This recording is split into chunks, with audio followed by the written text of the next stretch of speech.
To all my dear youngsters of India and to all my citizens of India, today I'm going to speak on that greatest woman of the universe who not only made her family proud with all her sacrifices but also made our Bharat Bhumi Pavitra with her Janma.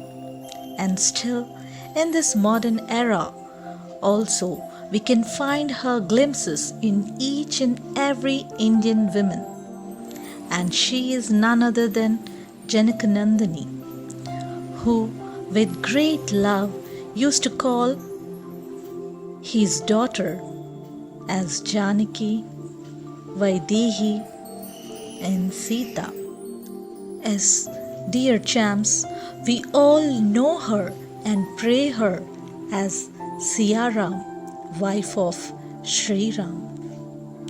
Apurvajan Maha Granth Ramayan portrayed Maa Sita as the avatar of Sri Mahalakshmi, and our Hindu Dharma always bowed on the courage of Sita Maya and on her vast sacrifices.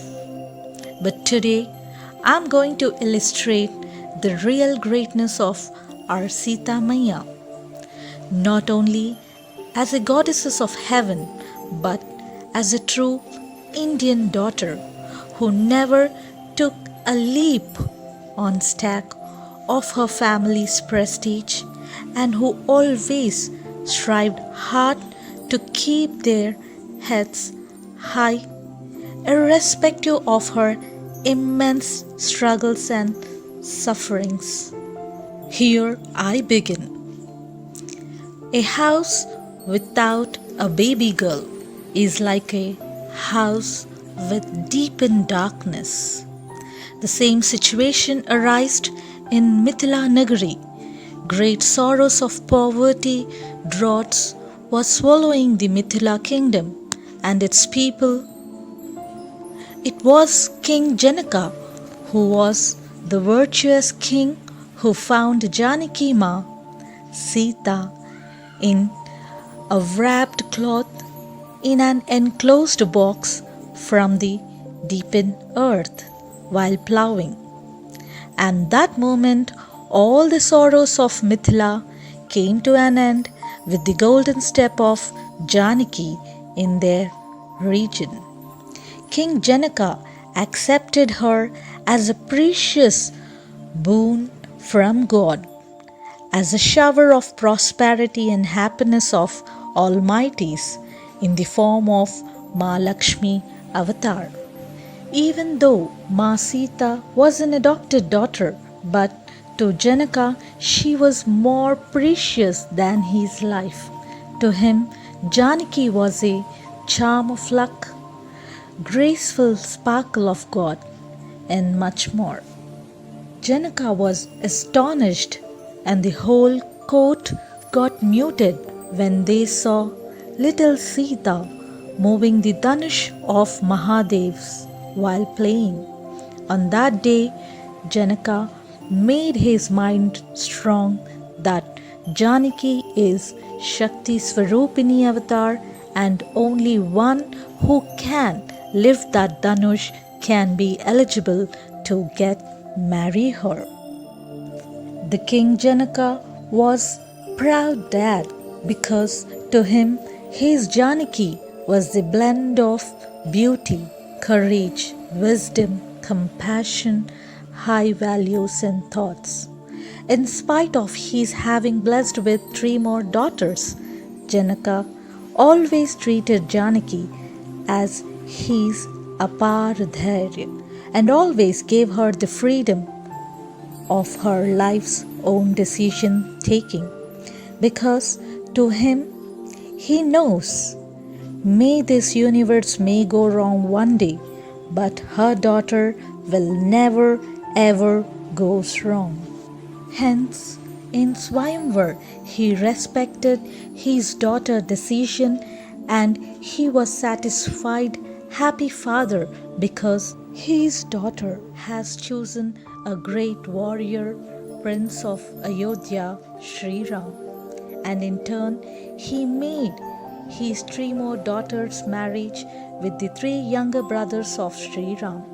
With this, he became the great father who bestowed his sparkles of happiness to Ayodhya kingdom.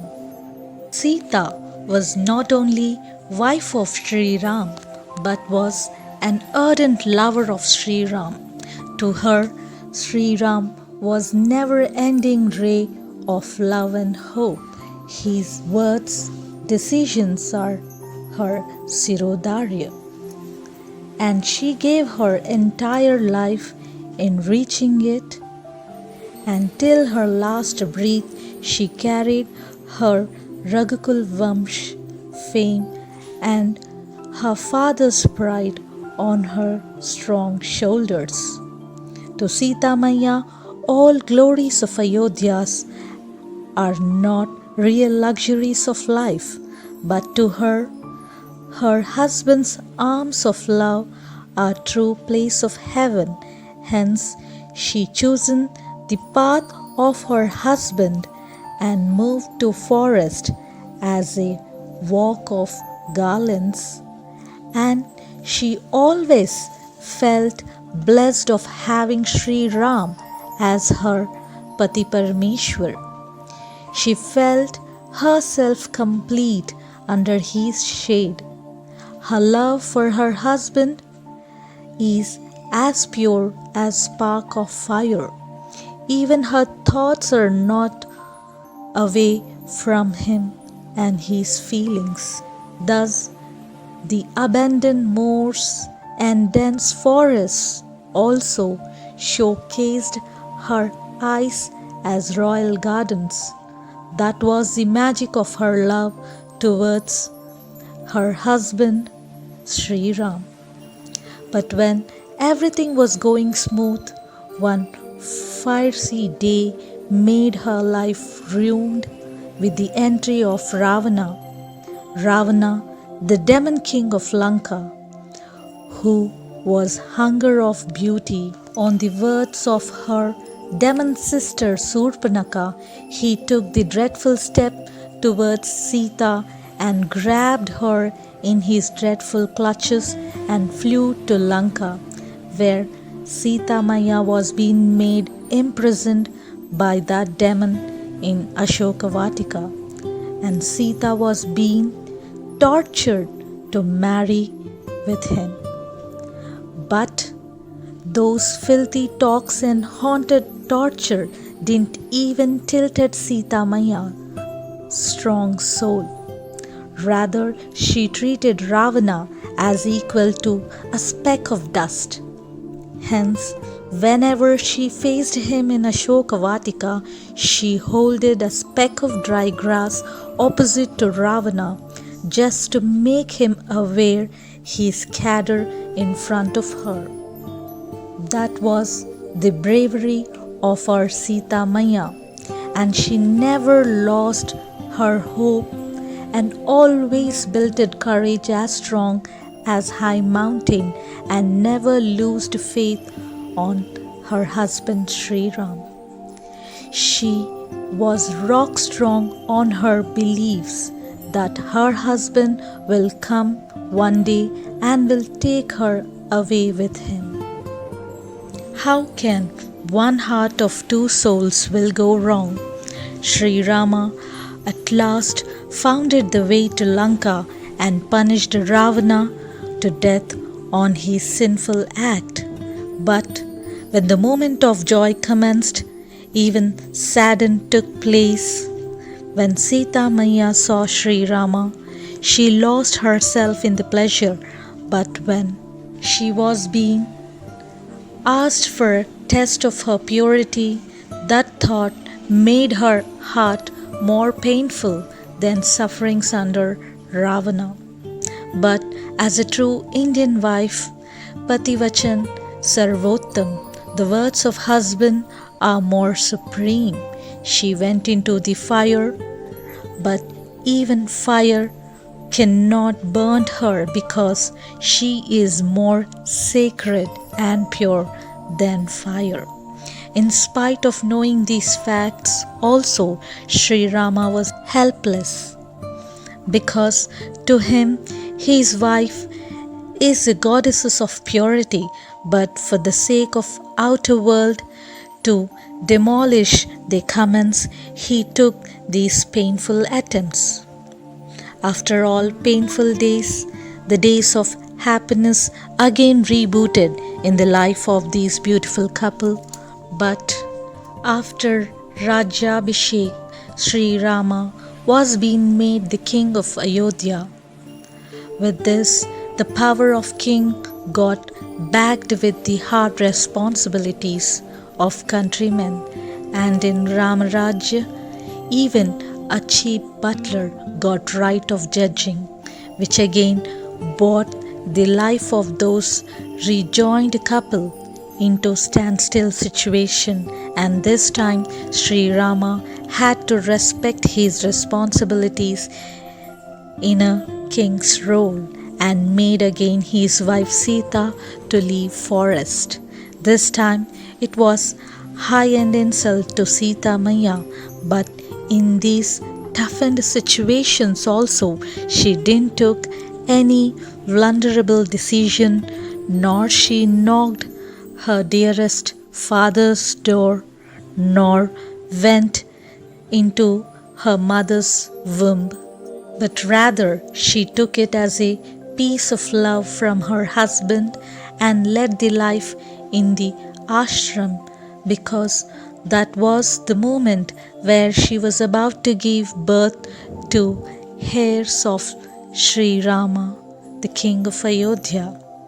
She knew that the whole Ayodhya was speaking ill about her, but this time Sita Maya knows her great responsibilities as a true Indian mother who can bear any sufferings at the cost of happiness of her kids.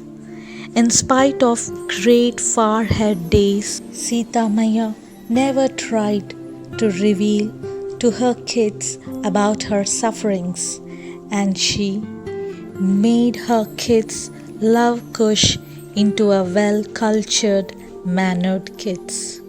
And when Sri Rama heard the news of his wife and kids alive, and when Sri Rama got to know the two brave kids who stood front of him to wage war are none other than his own sons, he broke into tears and pleaded Janaki, Sita Maya, to return Ayodhya. But that day was the true day of a true Indian wife. When her responsibilities accomplishes, it's her day of triumph and satisfaction. Sita Maya, without any word of anger, handed her sons to her husband, and she took the permission with him and ended her life by summoning her own mother Bhudevi, and ended her life with pride and courage. That was the true Bharat Nari, who have the courage of Mount High, but remains as a spring of love and happiness in the glory of her family's honor. Champs, still in our great nation we can see in this modern era also the spirit of Sita Mayas in our families in the form of our mothers, daughters and Indian wives. This is what making our Bharat unique in the whole world. It's my plea to all Indian daughters, women's, treasure the beauty of Indian women's glory in the form of respecting Indian culture, tradition, values and attire. Because only we on this entire world hold the elegance, beauty of feminine in a way of presenting in a prestigious way. Even though our heart is as strong as volcano. We never trembled lava out to burn our family and society. Our shyness is a beauty of ornament, and never try to overwhelmed from it, because we are the creator, savior, and destroyer of the society. The right decision is in the hands of Indian women. At last, to all my queens, princesses of India, let's not get addicted to ruthless outer culture and fashion, because these ruthless outer cultures are polluting our society and country people mindset. Let's hail and set back our nation's utmost grateful culture values back on tracks. And remember, my dear queens, never ever forget that our birth took place in the same soil from which Jagat Janani Mahapativrata Sita Maya arose. With this, I am Jagadambika, thanking you all, and with utmost respect to my motherland, Hey Bharat Ma, Vande Mataram.